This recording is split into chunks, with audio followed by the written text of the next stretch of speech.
Cuando se evoca a las grandes dinastías que moldearon Europa, el nombre de los Habsburgo emerge con una fuerza singular. No fueron una familia que cimentara su poder sobre el estruendo de las conquistas, sino a través de la sutileza de los pactos nupciales, la astucia de los tratados y el peso ineludible de la sangre. En este relato, nos adentraremos en la historia de uno de los linajes más longevos y enigmáticos de la humanidad.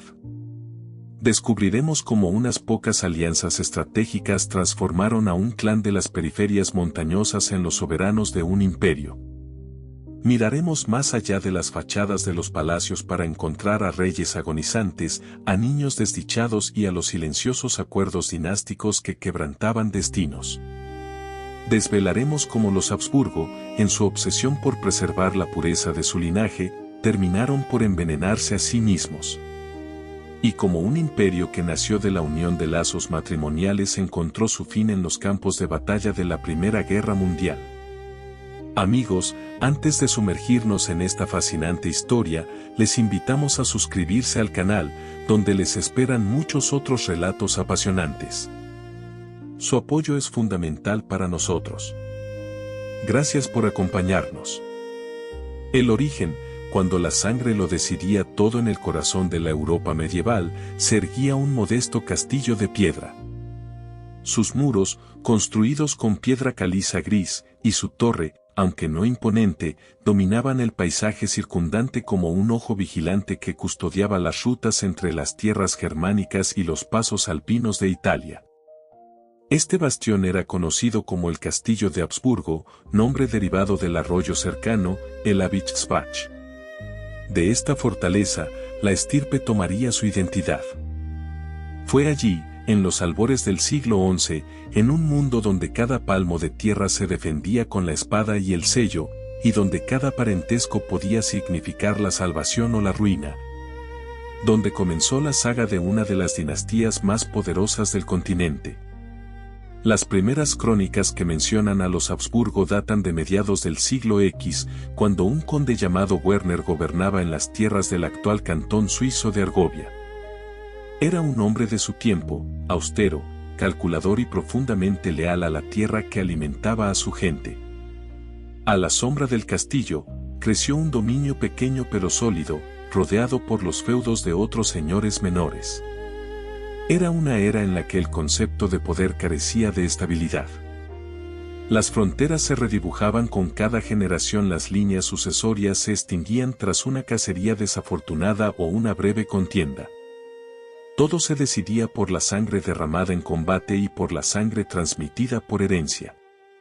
Poco a poco, el linaje de los Habsburgo comenzó a consolidar su posición. Concertaban matrimonios con las hijas de los condes vecinos, adquirían tierras mediante compra o conquista y tejían una red de vasallos y aliados. Su poder no emergía de la fuerza bruta de la espada, sino de la paciencia, el cálculo y una memoria férrea para las deudas y las lealtades. Hacia mediados del siglo XIII, la familia ya poseía vastos territorios en Argovia y Alsacia, y su residencia se había convertido en el epicentro de un condado que, en más de una ocasión, se atrevió a desafiar a vecinos más influyentes. En aquellos años, el territorio que más tarde se convertiría en Suiza no era el refugio neutral que conocemos hoy. Era una encrucijada de intereses, un tablero donde chocaban las ambiciones de duques, obispos y emperadores. Entre el sur de Alemania y el norte de Italia yacía una tierra por la que transitaban no solo caravanas comerciales y contingentes militares, sino también peregrinos, funcionarios, espías y emisarios reales. Controlar estas rutas no solo significaba riqueza, confería poder. Durante el siglo XII, algunos miembros de la familia Habsburgo participaron en las cruzadas, acompañando a los emperadores de la dinastía Hohenstaufen. Era una época en la que la nobleza de un linaje se medía no solo por su antigüedad, sino también por su servicio al imperio y a la iglesia. Uno de aquellos condes, Alberto IV, pereció en acto de servicio, dejando un hijo llamado Rodolfo. Sería este Rodolfo, nacido a principios del siglo XIII, quien sentaría las bases imperiales de la dinastía. Criado en la corte, entre hombres que conocían tanto el valor de la espada como el de la palabra, fue educado en el espíritu del deber, la cautela y la observación.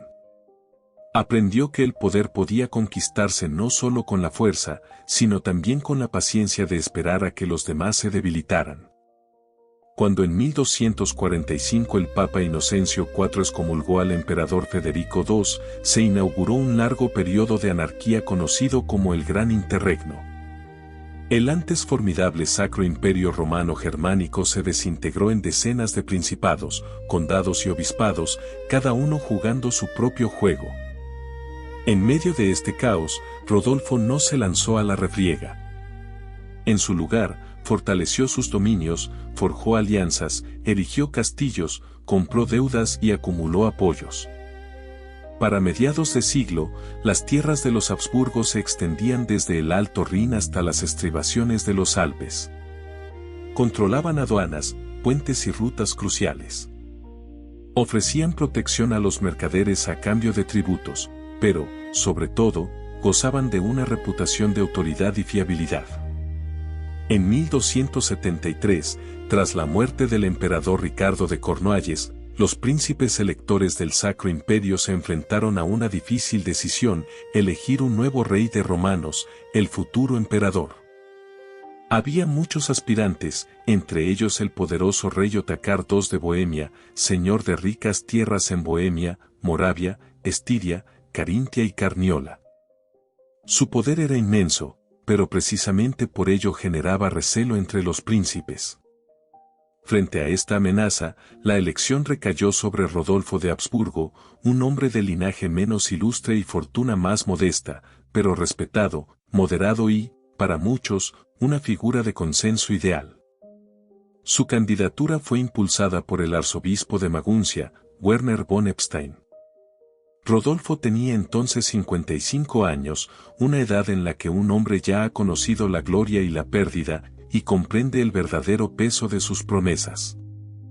En octubre de ese año, fue elegido rey de romanos, y en noviembre, coronado solemnemente en Aquisgrán. No llegó allí con la fanfarria de un conquistador, sino con la dignidad de un estadista.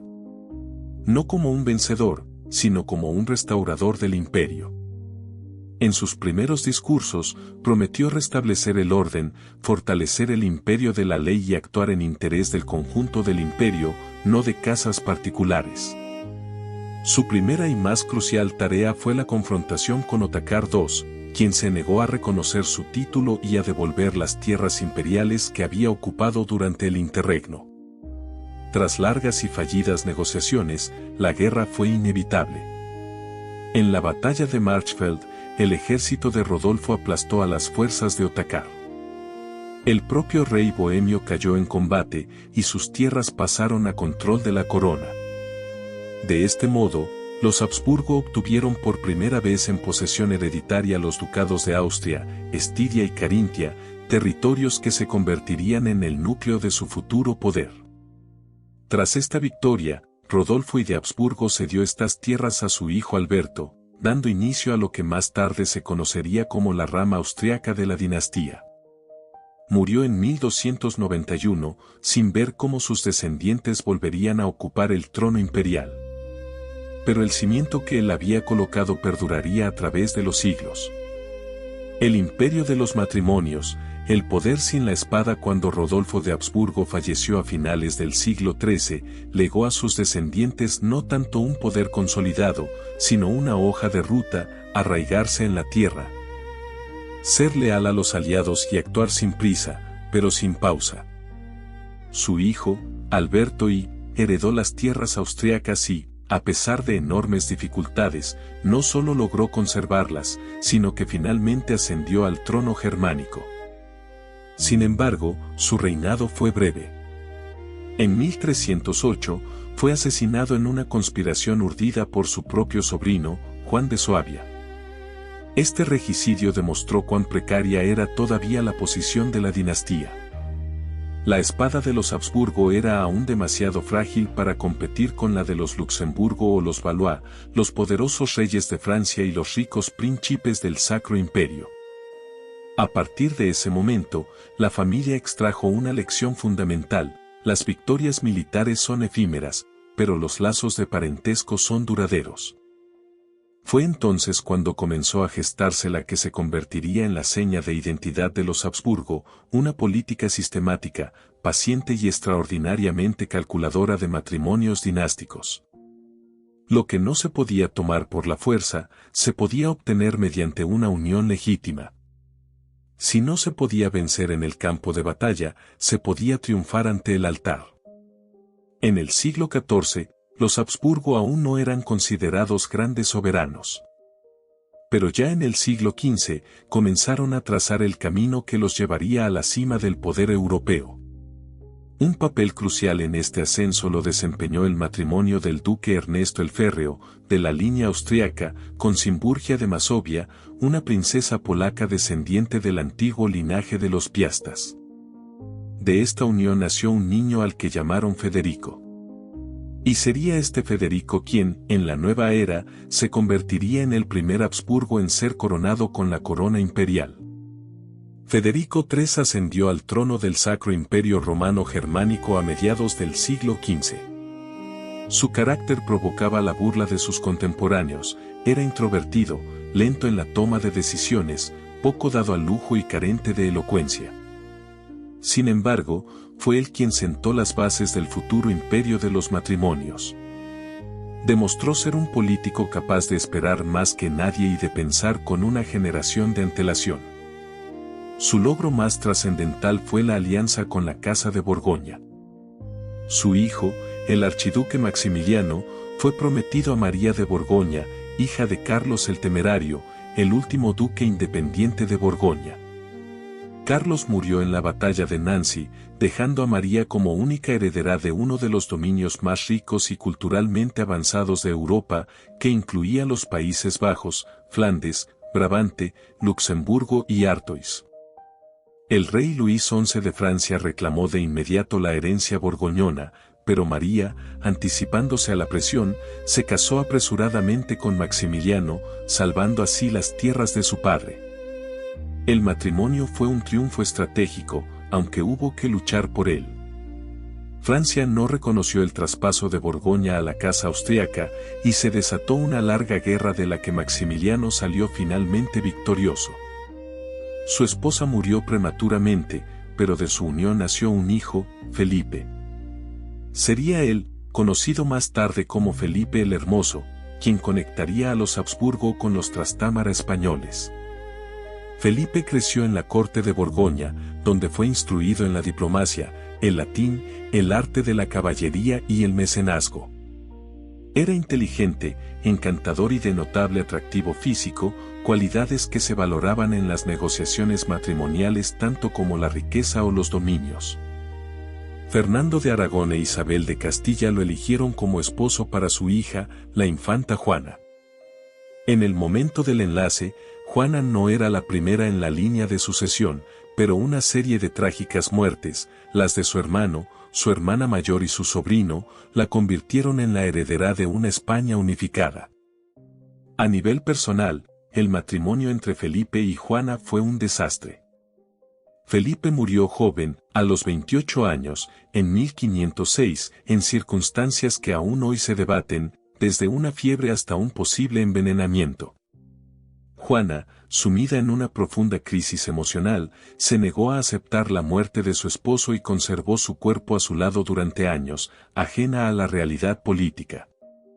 Sin embargo, de esta turbulenta unión nació un niño llamado Carlos. Dio la luz en la ciudad de Gante y fue educado por preceptores flamencos. Imbuido del espíritu del humanismo, desde niño fue consciente de que por sus venas corría la sangre de varias de las grandes dinastías de Europa. Por línea paterna, Carlos heredó los Países Bajos, Borgoña y los derechos sobre las tierras austriacas. Por línea materna, España, Nápoles, Sicilia y las vastas colonias del Nuevo Mundo.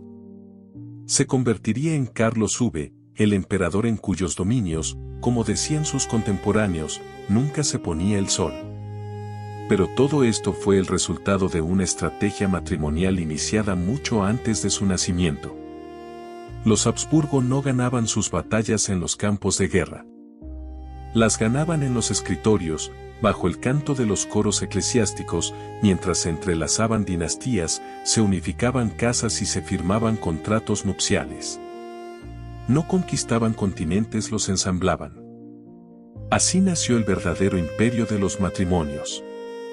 Y el lema Bella gerant alii, tu felix Austria, nube, que otros hagan la guerra tú, feliz Austria, cásate, dejó de ser una frase ingeniosa para convertirse en la fórmula de su existencia. Carlos, el heredero de todo ello, sería la encarnación humana de esa fórmula. Pero antes de hablar de su grandeza, es preciso recordar que detrás de él hubo generaciones que, en lugar de vencer, supieron esperar. Carlos V, el emperador a quien pertenecía el mundo la mañana del 24 de febrero de 1500, en el corazón de Flandes, vino al mundo un niño destinado a convertirse en el monarca más poderoso de Europa. Nació el día de San Matías, una fecha que lo acompañaría siempre como un recordatorio del deber, la mesura y la mortalidad. Su nombre era Carlos, hijo de Juana de Castilla y Felipe de Habsburgo, y por sus venas corría la sangre de los Trastámara españoles, los archiduques austriacos y los duques de Borgoña. Apenas conoció a su padre Felipe el Hermoso, falleció cuando Carlos tenía solo 6 años.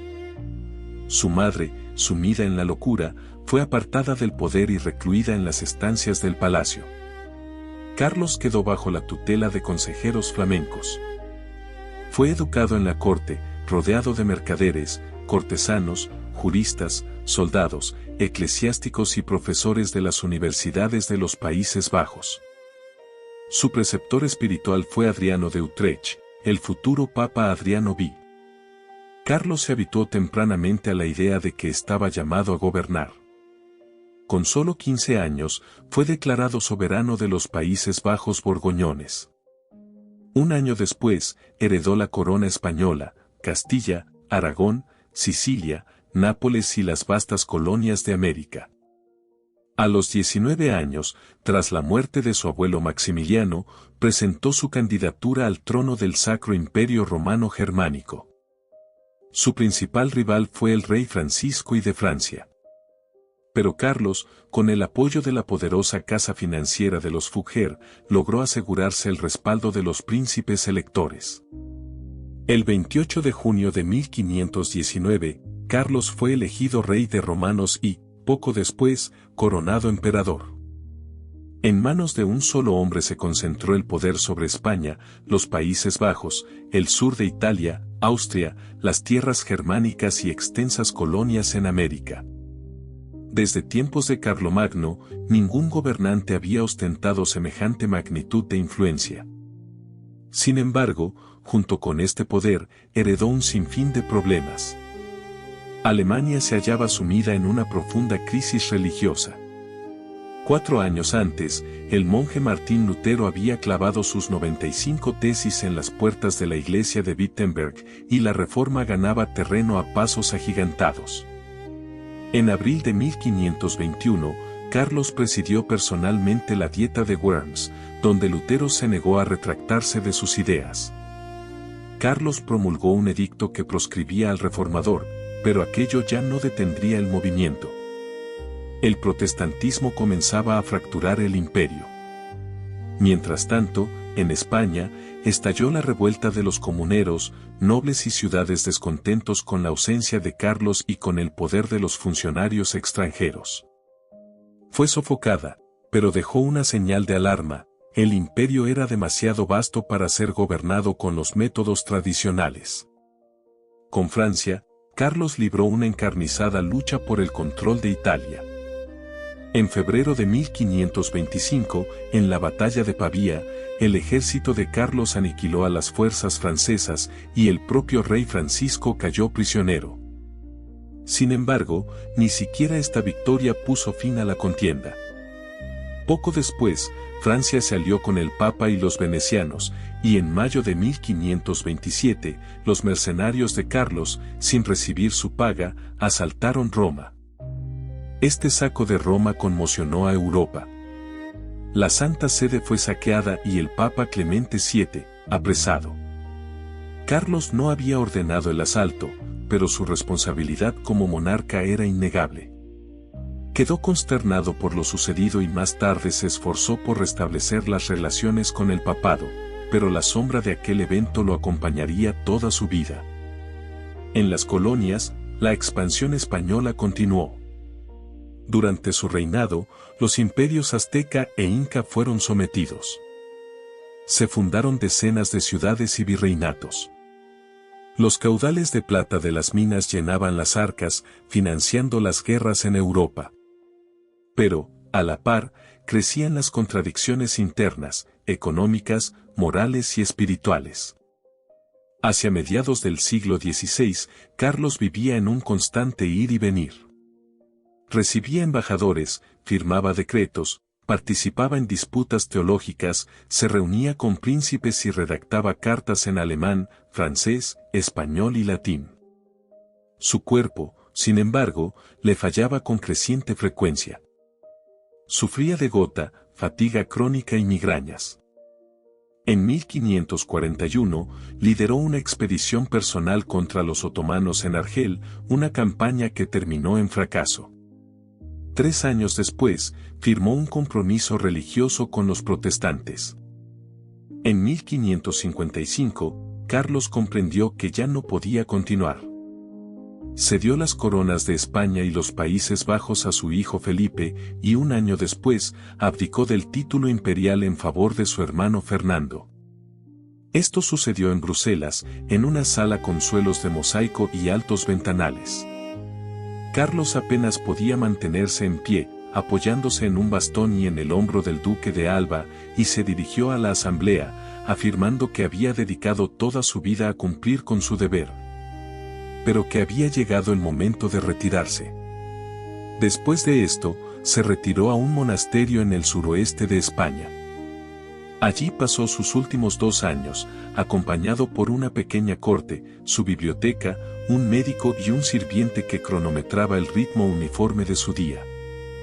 Participaba en los servicios religiosos, leía crónicas, seguía la política a través de su correspondencia y meditaba sobre el significado del poder. Murió el 21 de septiembre de 1558.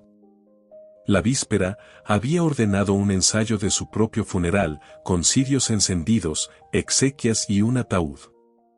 Quería vivir ese momento antes de la muerte, como la culminación de un viaje que había contenido todo, victoria y derrota, dudas y fe, gloria y soledad. El legado de Carlos V no se limitaba a tierras o títulos. Fue el último emperador en creer verdaderamente que era posible unir una Europa cristiana bajo un solo cetro. No lo logró, pero el mero hecho de su intento lo convirtió en una figura singular de su siglo. Ahora, la escena pertenecía a su hijo Felipe II, un rey para quien la fe y el poder se fusionarían en una única entidad. Felipe II, cuando Carlos V entregó la corona a su hijo, no solo le legó el poder, sino también un peso inmenso. Él se retiraba al monasterio en busca de sosiego, pero sabía que en un mundo desgarrado por disputas religiosas, revueltas y amenazas externas, la paz ya no existía. Felipe II debía ser el guardián no solo de una dinastía, sino de la esencia misma del Imperio Católico. Felipe nació en mayo de 1527, en Valladolid. Fue educado como un futuro monarca, estudiando latín, derecho, teología, historia, matemáticas y arquitectura. Sus maestros le inculcaron el valor del orden, la disciplina y la estricta observancia religiosa.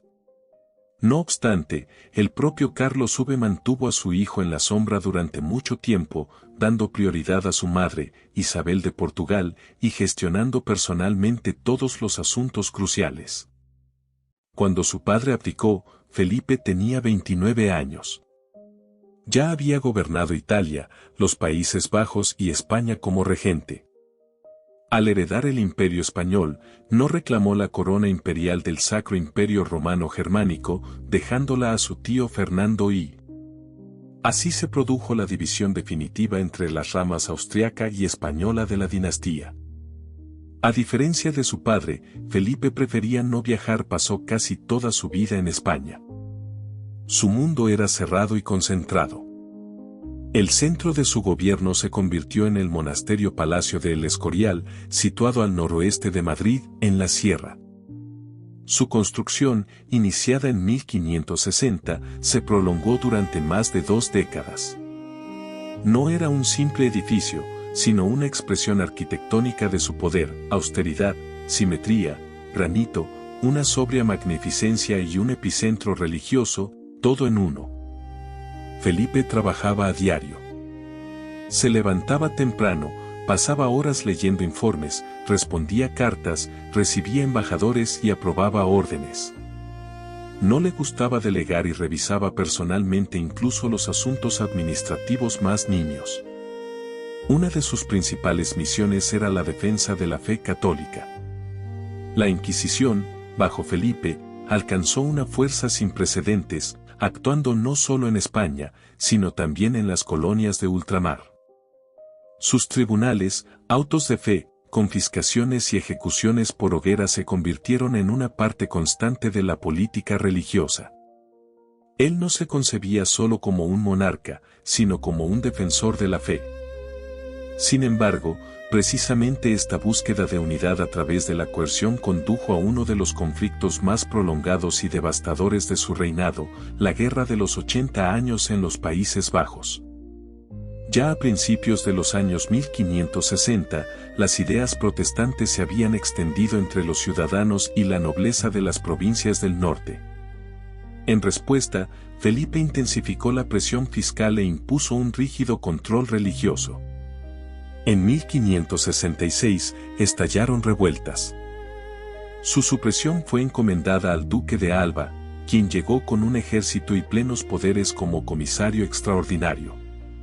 Siguió una ola de terror, decenas de nobles fueron ejecutados, miles encarcelados y propiedades confiscadas.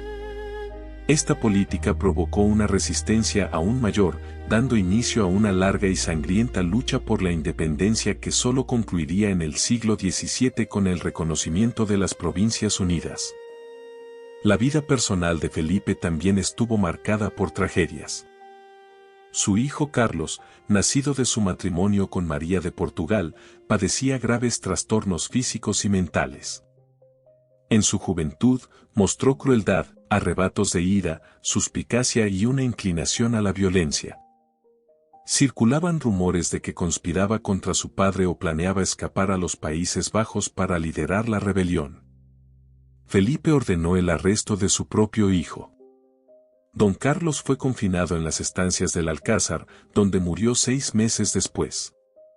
La causa de su muerte sigue siendo incierta. La versión oficial fue enfermedad, pero los contemporáneos sospechaban envenenamiento o inanición deliberada. En el ámbito de la política exterior, Felipe buscó mantener el control sobre Italia, fortalecer las posiciones en el Mediterráneo y contener al Imperio Otomano. La flota de la Liga Santa, bajo mando español, obtuvo una resonante victoria sobre los turcos en la batalla de Lepanto en 1571. Este enfrentamiento fue el último gran triunfo de una flota cristiana y detuvo la expansión otomana hacia Occidente. La empresa más ambiciosa y catastrófica de Felipe tuvo lugar a finales de los años 1580.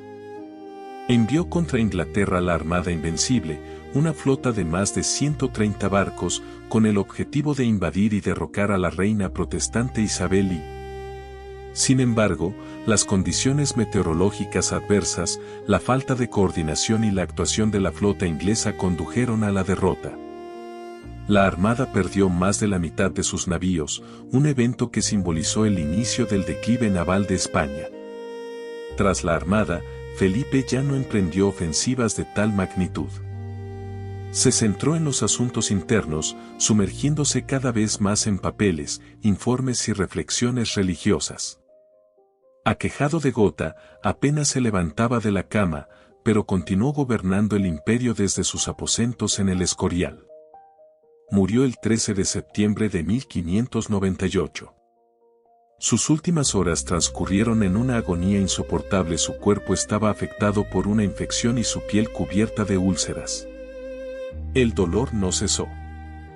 Murió entre iconos, monjes y el silencio, dejando tras de sí un imperio que aún se consideraba el más poderoso, pero que ya comenzaba a desmoronarse desde dentro. Felipe II legó no solo un palacio y montañas de documentos. Dejó la imagen de un monarca inflexible, un soberano que no conocía el compromiso, que creía que la verdad y el orden podían imponerse desde arriba por la fuerza de la voluntad y la fe. Fue la cúspide del poder y, al mismo tiempo, su límite. Tras él, España entraría en una larga era de estancamiento, debilitamiento político y declive gradual. Pero fue bajo Felipe cuando alcanzó su apogeo, y desde esa cima comenzó su caída.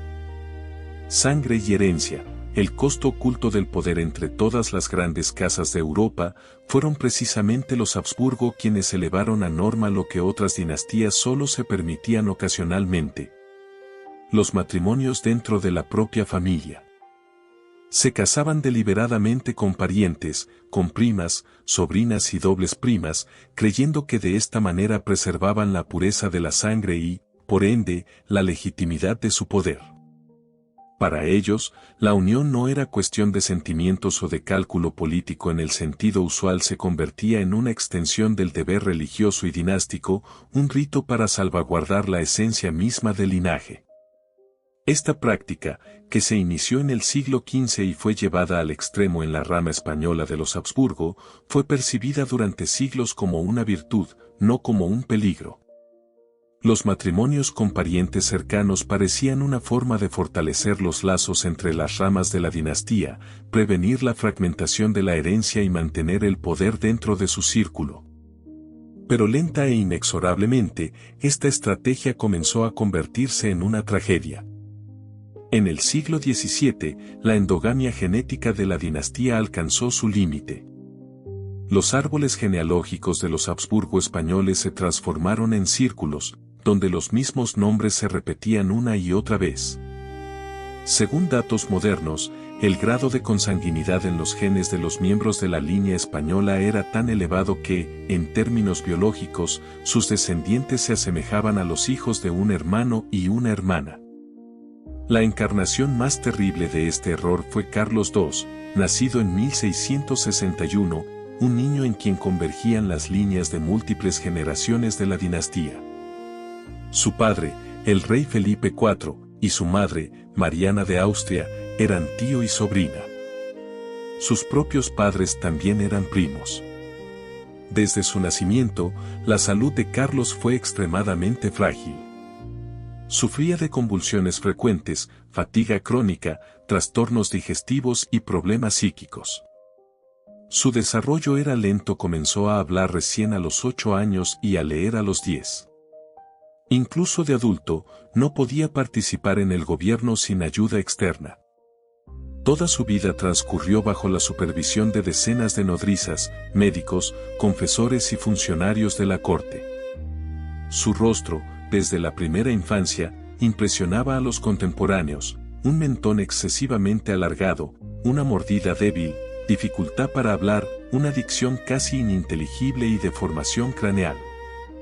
Le costaba masticar y tragar, y, lo que era especialmente preocupante para la corte, no mostraba interés por las mujeres ni signos de salud reproductiva. Carlos se casó 2 veces, primero con la princesa francesa María Luisa de Orleans, y luego con la princesa alemana Mariana de Neoburgo.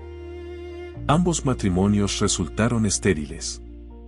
Los contemporáneos atribuyeron esto tanto a la infertilidad del rey como a su completa incapacidad para la vida conyugal. Muchos embajadores y diplomáticos de la corte escribían en sus informes que el rey parecía antinatural, apenas se sostenía en pie y miraba a los ojos con una expresión de ensimismamiento. Todo esto ocurría mientras España, formalmente, seguía siendo una de las grandes potencias del mundo. En la corte se mantenía la ilusión de que Carlos participaba en los asuntos de Estado, pero en realidad el poder recaía en los clanes cortesanos, los regentes y el clero.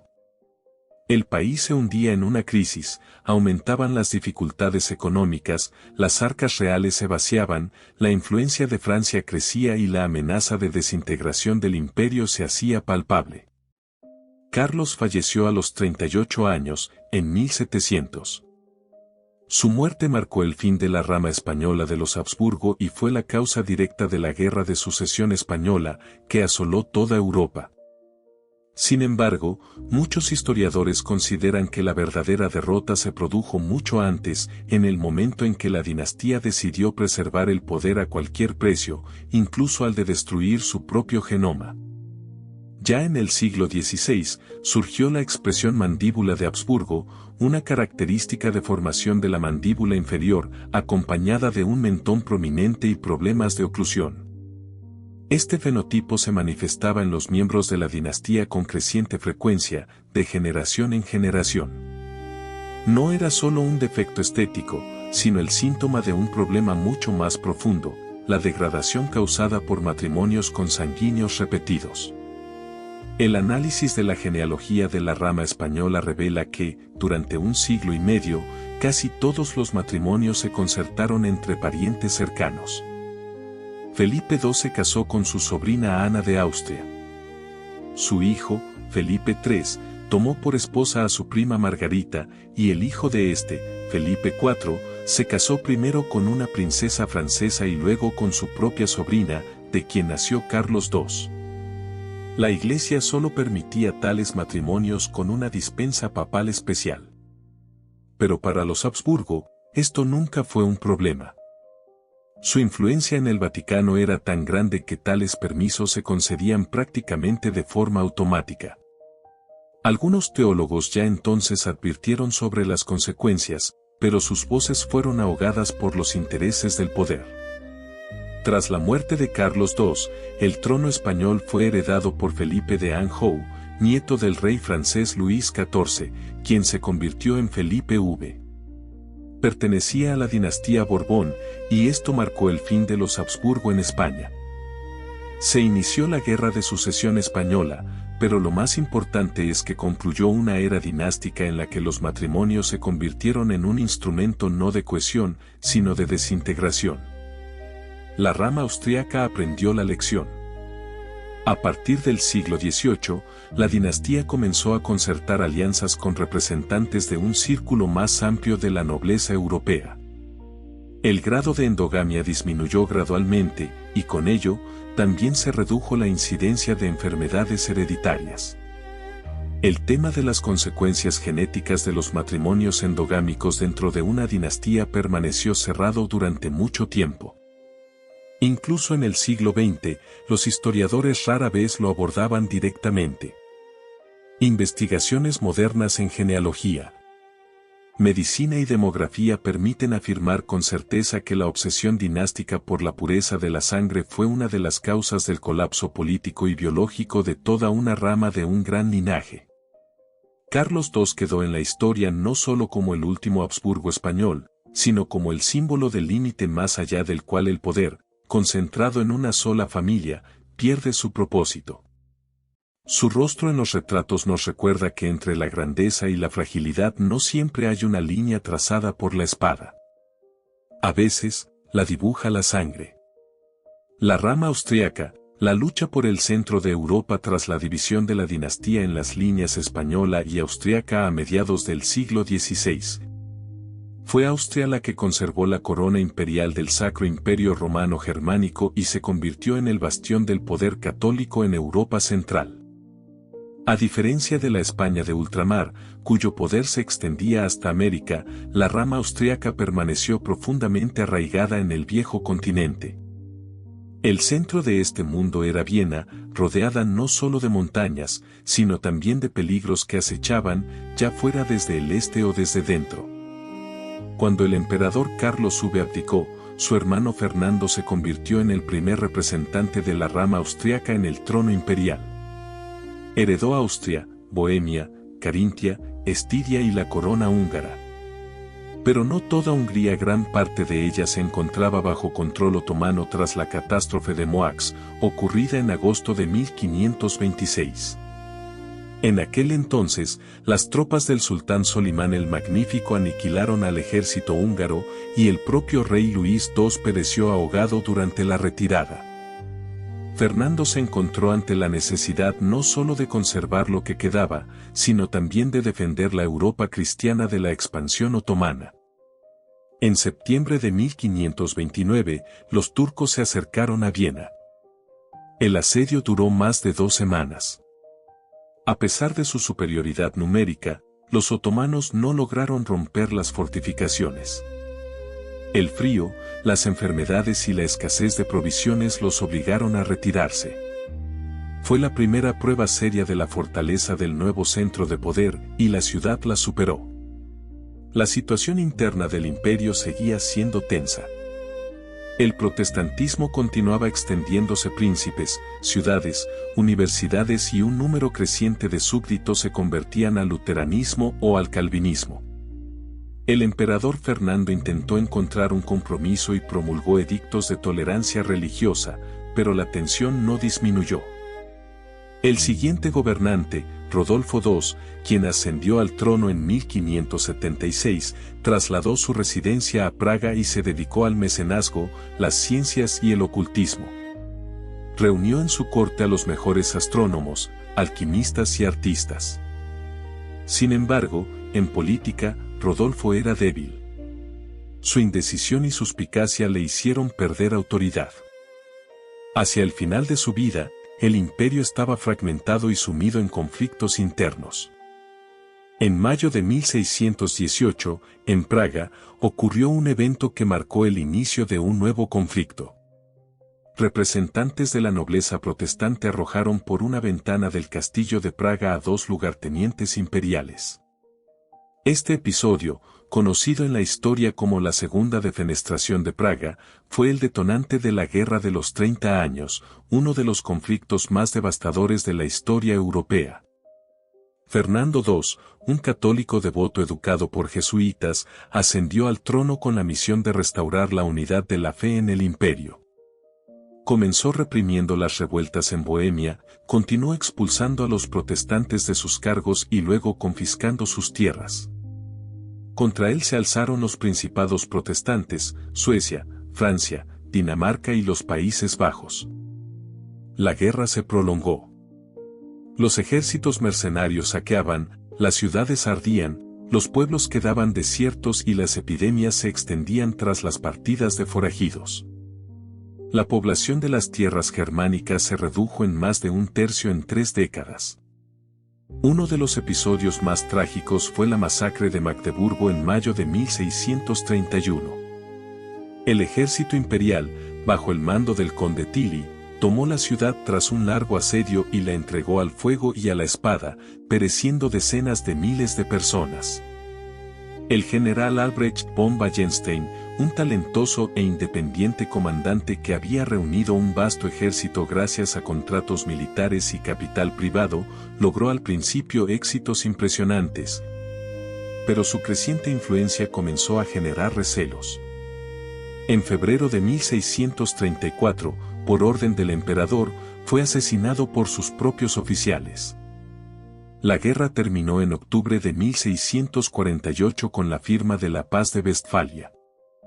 Este tratado reconoció la independencia de Suiza y los Países Bajos, consolidó el derecho de los príncipes a determinar la religión de sus tierras y, de facto, transformó el Sacro Imperio Romano Germánico en una tenue confederación de territorios autónomos. A pesar de ello, los Habsburgo conservaron el trono y el control sobre Austria, Bohemia y la mayor parte de Hungría. Fue en este periodo cuando comenzó la construcción de la potencia austriaca, que ya no aspiraba a una autoridad universal, sino que se convertía en un organismo fuerte, estable y multinacional. Desde el este, la amenaza no había desaparecido. En julio de 1663, un ejército turco invadió de nuevo Hungría y se acercó a las murallas de Essen-Gotthard. Las tropas imperiales, lideradas por Raimondo Montecuccoli, obtuvieron allí una importante victoria.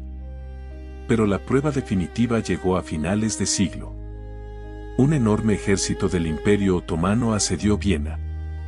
Las fuerzas combinadas del Sacro Imperio Romano Germánico, las tropas polacas bajo el mando del rey Juan III Sobieski y los príncipes alemanes infligieron una derrota decisiva a los otomanos el 12 de septiembre de 1683.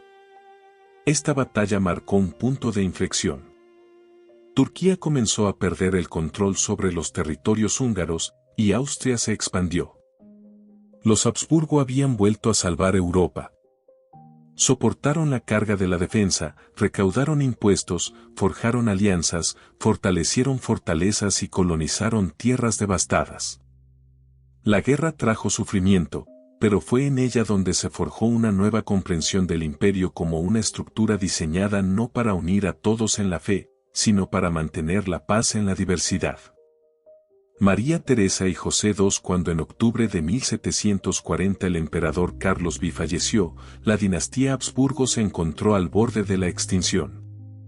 La línea masculina se había extinguido, y la única heredera era su hija, María Teresa. Varios años antes de su muerte, el padre había promulgado un documento que pasó a la historia como la pragmática sanción, que garantizaba el derecho de sucesión a las hijas en ausencia de hijos varones. Casi todas las potencias europeas habían reconocido este acto, pero tras la muerte del emperador, sus promesas se desvanecieron. María Teresa, de 23 años, heredó un país rodeado de enemigos y unas arcas semi-vacías tras décadas de guerras. Apenas tenía aliados y ninguna experiencia, pero poseía una voluntad que sus contemporáneos describían como de hierro en terciopelo. Ya en diciembre de 1740, el rey Federico II de Prusia, recién ascendido al trono, invadió Silesia, la provincia más rica del imperio. María Teresa se encontró ante la amenaza de un colapso total. Pero en enero de 1741, llegó a Bratislava, donde se reunía la dieta húngara, con su bebé en brazos, el futuro José II. Se dirigió a la nobleza, solicitando su protección. Sus palabras causaron una enorme impresión. Los magnates húngaros se levantaron, desenvainaron sus espadas y exclamaron: «¡Vida y sangre por nuestra reina!». Así comenzó la guerra de sucesión austriaca. Contra ella se alzaron Prusia, Baviera, Francia y España. A su lado estaban Inglaterra y los Países Bajos. La batalla de Mollwitz, en abril de 1741, terminó con una derrota austriaca, pero la guerra continuó durante 7 años más. María Teresa perdió Silesia, pero conservó el resto de sus tierras y mantuvo el trono. Esta guerra reveló su carácter, su tenacidad, su frialdad y su habilidad para esperar. Tras la paz, firmada en diciembre de 1745, inmediatamente comenzó la reorganización de la administración. Se llevó a cabo una reforma del ejército, los oficiales comenzaron a ser nombrados por méritos, se introdujeron entrenamientos regulares y se crearon escuelas militares. Ordenó los impuestos, estableció una administración financiera centralizada y reforzó el control sobre las provincias. En los años siguientes, se desarrollaron nuevas leyes que regulaban el comercio, el sistema judicial y la administración. María Teresa prestó especial atención a la educación. Se aprobó un decreto de escolarización obligatoria universal. Ahora, los niños, independientemente de su origen, debían asistir a escuelas primarias donde se enseñaba lectura, escritura, aritmética y los fundamentos de la religión. Esta decisión fue el primer ejemplo de un sistema educativo estatal en Europa Central. También reformó las relaciones entre la Iglesia y el Estado. María Teresa siguió siendo una católica profundamente devota, pero limitó la influencia del papado, abolió los monasterios que no realizaban actividades sociales o educativas, y reforzó el papel del Estado en el nombramiento de los dignatarios eclesiásticos. En su vida personal, la emperatriz estuvo dedicada a su familia. Tuvo 16 hijos, de los cuales sobrevivieron 13. Entre ellos se encontraba la futura reina de Francia, María Antonieta, casada con Luis XVI. Sus matrimonios dinásticos unieron a los Habsburgo con los Borbones, los Wittelsbach y la Casa de Saboya. Tras la muerte de su esposo, el emperador Francisco I de Lorena, María Teresa se sumió en el luto, pero no abandonó el poder. Nombró a su hijo mayor, José, como corregente. Sin embargo, conservó una influencia decisiva hasta el final de su vida. José II creció en la atmósfera de la Ilustración. Leía a Voltaire y Montesquieu, admiraba las reformas de Prusia y aspiraba a transformar el imperio según los principios de la razón. Su ideal era una monarquía fuerte, centralizada y racional, libre de dogmas y prejuicios. Madre e hijo a menudo discutían. Ella creía que los cambios debían producirse lentamente, a través de la educación y el ejemplo. Él, que debían introducirse decididamente, mediante leyes y decretos. A pesar de sus diferencias, él le fue leal y respetó su voluntad hasta el final. Tras la muerte de María Teresa el 29 de noviembre de 1780, José II se convirtió en gobernante único. Su reinado duró solo 10 años, pero fue uno de los periodos más intensos en reformas de la historia del imperio. Abolió la servidumbre, proclamó la libertad de culto para protestantes, ortodoxos y judíos, suprimió la tortura y llevó a cabo una reforma del sistema judicial. Secularizó parte de las tierras de la Iglesia, abolió cientos de monasterios que no se dedicaban a la educación o la caridad. Creó una red de hospitales y hospicios, reformó las universidades y luchó por la igualdad de los súbditos ante la ley. Realizó una división administrativa del imperio, creando nuevos distritos con leyes e impuestos uniformes. Sin embargo, la imposición del idioma alemán en la administración provocó descontento en Hungría y Bohemia. Sus decisiones a menudo eran demasiado rápidas y drásticas para una sociedad acostumbrada a tradiciones centenarias. La política exterior también le trajo pruebas. El intento de librar una guerra con el Imperio Otomano en alianza con Rusia resultó infructuoso. En Bélgica estalló una revuelta contra las reformas y la nobleza húngara se negó a reconocer parte de sus decretos. José II murió el 20 de febrero de 1790, agotado por las enfermedades y las desilusiones. Días antes de su muerte, revocó muchos de sus decretos para no dejar el país en el caos. En su tumba, ordenó escribir: «Aquí yace José II, quien quiso el bien, pero no tuvo éxito». Sin embargo, precisamente María Teresa y José II se convirtieron en símbolos de una época de transición. Ella, guardiana de la tradición, que unió la fe y la razón de Estado. Él, reformador que intentó transformar el poder en un instrumento del bien común. Después de ellos, el imperio entró en un nuevo siglo. Un siglo en el que las viejas coronas tendrían que enfrentarse a revoluciones, guerras e ideas de libertad. Y a la cabeza de ella pronto estaría un hombre que intentaría mantener unido un mundo que se desmoronaba, Francisco José. Francisco José y el ocaso del imperio en la segunda mitad del siglo XIX, Europa era un hervidero. Movimientos nacionalistas agitaban a los pueblos, los imperios crujían bajo la presión, la industria transformaba las ciudades y las ideas de la Ilustración daban paso al pragmatismo burgués y a las ideologías de masas. En este siglo convulso irrumpió un joven emperador, Francisco José, el hombre que debía salvar el viejo orden, pero que se convirtió en testigo de su largo y agónico declive. Nació en el Palacio de Schönbrunn en agosto de 1830.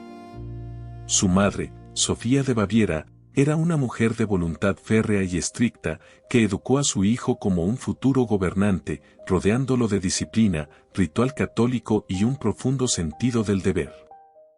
A los 16 años, Francisco José ya acompañaba a su padre en campañas militares, participaba en las reuniones del consejo y mostraba esa contención que más tarde se convertiría en su sello distintivo. En diciembre de 1848, en medio de las revoluciones que sacudían Europa, fue elevado al trono tras la abdicación de su tío, el emperador Fernando I. La decisión fue tomada por su madre y el canciller Metternich, quienes buscaban un monarca joven y enérgico, capaz de sofocar los disturbios y restaurar el orden. Francisco José tenía apenas 18 años. El inicio de su reinado estuvo marcado por medidas severas. El ejército aplastó la rebelión en Hungría. Budapest cayó. Los líderes de la revolución fueron ejecutados. El imperio se salvó, pero las heridas permanecieron. Los movimientos nacionales no desaparecieron, se replegaron a las profundidades, solo para resurgir más tarde con renovada fuerza. Francisco José se casó con su prima, Isabel de Baviera. Ella tenía solo 16 años. Había crecido en una residencia provincial cerca de Múnich, en un ambiente de libertad, espontaneidad y ensoñación. Él se enamoró de ella a primera vista y, en contra de las expectativas políticas, no se casó con la hermana mayor de Isabel, como se había planeado, sino con ella. Isabel, más tarde conocida como Sisi, nunca encajó en la rígida corte vienesa. Sufría por la etiqueta palaciega, el control de su suegra y la falta de libertad. Sus hijos no fueron criados por ella, sino según las directrices de la familia imperial. Padeció depresiones y anorexia, y se refugiaba en Baden, Madeira o Hungría, en cualquier lugar lejos de la vida cortesana. Sin embargo, fue gracias a ella que Francisco José se acercó a los húngaros. Isabel aprendió el idioma húngaro, trabó amistad con aristócratas magiares y, tras largas negociaciones, se alcanzó un acuerdo que pasó a la historia como el Compromiso Austrohúngaro de 1867. El imperio se transformó en una monarquía dual, Austria-Hungría. Ahora tenía 2 parlamentos, 2 capitales y 2 gobiernos, pero un solo monarca. Francisco José se convirtió a la vez en emperador de Austria y rey de Hungría. Este compromiso permitió preservar la unidad, pero no resolvió la cuestión de los otros pueblos, checos, eslovacos, croatas y rumanos. El punto débil de la política exterior del imperio era Alemania. A mediados de siglo, Austria todavía se consideraba la líder de las tierras germánicas, pero Prusia ganaba poder. En 1866 estalló la guerra austro-prusiana. La batalla de Sadova fue una derrota aplastante. El ejército austriaco fue aniquilado y la influencia en Alemania pasó definitivamente a Prusia. A Francisco José le costó aceptar esta pérdida. Retiró a Austria de la Confederación Germánica y se concentró en los Balcanes. Fue allí donde, en las últimas décadas del siglo, el imperio se enfrentó a movimientos nacionalistas apoyados por Serbia y Rusia. Mientras tanto, nuevas tragedias golpeaban la vida personal del emperador. Su único hijo, el príncipe heredero Rodolfo, fue hallado muerto en el pabellón de casa de Mayerling junto a la joven baronesa María von Bethsera. Las circunstancias de esta tragedia nunca se esclarecieron del todo. La versión más probable sigue siendo un suicidio pactado. Francisco José quedó devastado. Rodolfo era el heredero, su único hijo varón. Tras su muerte, la línea de sucesión pasó a su sobrino, el archiduque Francisco Fernando. A los 19 años, Francisco José había subido al trono. A los 36, perdió a su hijo. A los 67, a su esposa. En septiembre de 1898, en Ginebra, el anarquista italiano Luigi Lucchini apuñaló a la emperatriz Isabel con un estilete. Murió a los pocos minutos. Su cuerpo fue trasladado a la capital, y el emperador, al enterarse de su muerte, dijo: «Ya nada podrá consolarme». No obstante, siguió trabajando.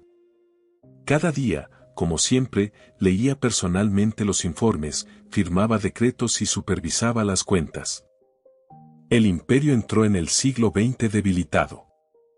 Los Balcanes eran un polvorín, el movimiento socialista se fortalecía y las tensiones nacionales se agudizaban. En junio de 1914, en Sarajevo, el archiduque Francisco Fernando, heredero al trono, y su esposa fueron asesinados. El autor fue Gavrilo Princip, un nacionalista serbio vinculado a la organización Mano Negra. Francisco José recibió la noticia en silencio. Su dolor era mudo. Ya había perdido a su hijo, a su hermano y a su esposa. Ahora moría también su sobrino. Firmó el ultimátum a Serbia y, con ese paso, desencadenó la cadena de acontecimientos que condujo a la Primera Guerra Mundial. no vivió para ver su final. Francisco José murió el 21 de noviembre de 1916 en el 68º año de su reinado.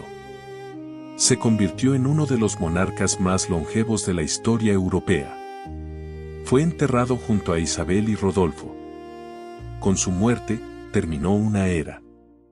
El imperio aún existía, pero sin su centro, sin su sentido y sin su pilar. El futuro pertenecía a Carlos I, el último Habsburgo en el trono.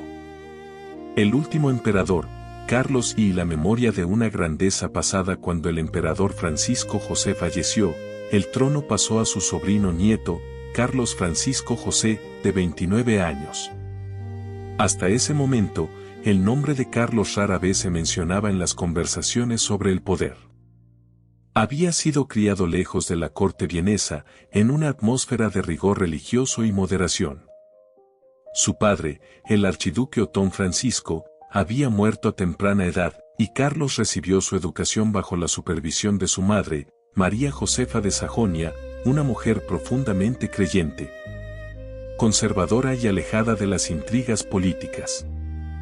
Era descendiente directo tanto de los monarcas austriacos como de los brasileños, a través de la línea de su abuelo materno, el emperador Pedro II. Pero el ascenso de Carlos al trono no se debió a un cálculo dinástico, sino a una trágica necesidad. Tras el suicidio del príncipe heredero Rodolfo y el asesinato del archiduque Francisco Fernando, Carlos se convirtió en el único heredero aceptable. Su entronización como emperador de Austria-Hungría y su coronación como rey de Hungría, Bohemia, Croacia y otras tierras de la corona tuvieron lugar en medio de la Primera Guerra Mundial. Carlos subió al trono con la clara intención de poner fin al derramamiento de sangre y preservar el imperio a través del compromiso. A diferencia de Francisco José, que confiaba en la lealtad al viejo orden, Carlos creía que la monarquía solo podía salvarse mediante reformas, la paz y el respeto a la naturaleza multinacional del Estado. Uno de sus primeros pasos fue iniciar negociaciones secretas con la Entente. En la primavera de 1917, a través de su esposa, la princesa Zita de Borbón-Parma, contactó a su cuñado, el príncipe Sixto, y le transmitió propuestas de paz al gobierno francés. Estas negociaciones, que más tarde se conocieron como el caso Sixto, no tuvieron éxito y, tras revelarse los detalles, provocaron la ira de Alemania, aliada de Austria-Hungría. Carlos aspiraba a la federalización del imperio. En octubre de 1918, firmó un manifiesto en el que proponía crear una unión de estados nacionales autónomos bajo una corona común. Sin embargo, la mayoría de los movimientos nacionales ya no creían en la posibilidad de un compromiso. Checos, croatas y polacos comenzaron a formar sus propios consejos nacionales, preparándose para proclamar la independencia. Mientras tanto, el frente se desmoronaba. El ejército austrohúngaro sufría derrotas en Italia, los Balcanes y Galicia. En la retaguardia, las protestas se intensificaban. En Hungría, crecían los sentimientos antimonárquicos. El 11 de noviembre de 1918, Carlos emitió una declaración en la que renunciaba a su participación en los asuntos de Estado. Sin embargo, a diferencia del Kaiser alemán Guillermo II, no pronunció una abdicación formal. Esperaba poder conservar al menos un estatus simbólico o regresar al poder una vez que la situación se estabilizara. Pero el imperio ya había dejado de existir de facto. En Hungría se proclamó un estado independiente. En Praga, la República Checoslovaca. En Zagreb, el estado de los eslovenos, croatas y serbios. Carlos y su familia se retiraron primero al castillo de Eckartsau, en la Baja Austria, y luego, bajo la presión del nuevo gobierno, partieron hacia Suiza. En el exilio, no perdió la esperanza de restaurar el trono, al menos en Hungría. Durante 1921, viajó 2 veces en secreto al país, confiando en el apoyo de los monárquicos y de la Iglesia Católica. Sin embargo, el regente Miklós Horthy, temiendo una guerra civil y la reacción de la Entente, se negó a cederle el poder. Tras su segundo intento fallido, Carlos fue arrestado y entregado a la supervisión de las tropas británicas. Junto con su esposa e hijos, fue exiliado a la isla de Madeira, bajo control portugués. En Madeira vivieron con extrema modestia. Alquilaron una pequeña casa, se calentaban con leña que ellos mismos recogían y se alimentaban con lo que podían comprar en el mercado local. Carlos no tenía ingresos oficiales ni apoyo diplomático. En la primavera de 1922, se resfrió. Se negó a llamar a un médico para no arruinar a su familia y pronto cayó enfermo con una grave neumonía. Murió el 1 de abril. Tenía 34 años. Sus últimas palabras, dirigidas a su esposa, fueron: «Me esfuerzo por cumplir la voluntad de Dios lo mejor que puedo».